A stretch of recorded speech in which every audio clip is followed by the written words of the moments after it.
په 90 سیکنډز کې د نن ورځې مهمو خبرونو سره زایما همیرا مهوش. د اسلام آباد ډیسټریکټ اینڈ سیشن کورټ پر ریاستي ادارو ګمراهکن الزاماتو په مقدمه کې د خیبر پختونخوا وزیر اعلی سہیل آفریدی ناقابل ضمانت د گرفتاری وارنٹ جاری کړی دی. لکی مروت کې نامعلومه وسلوالو په پولیس ناکه ډزې کړي چې په نتیجه کې یو لاروی په حق رسیدلې او یو پولیس اهلکار ژوبل شوی دی.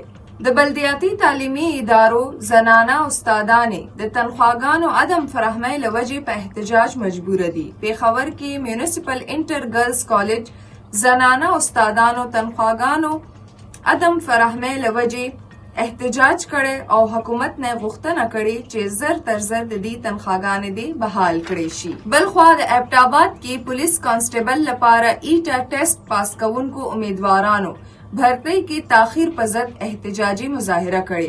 मुजाहिरचियानो गुख्तना कड़ी कि सूबाई हुकूमत और पुलिस महकमा दी जर तर जर मेरिट पर बुनियाद भर्ती अमल मुकम्मल करी.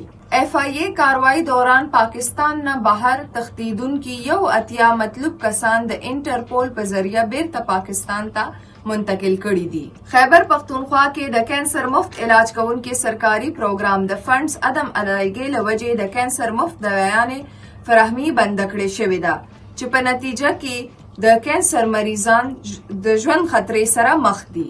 دا تر دې دمه مهم خبرونه نور خبرونه او معلوماتو لپاره سنو پښتونخوا سره اوسئ.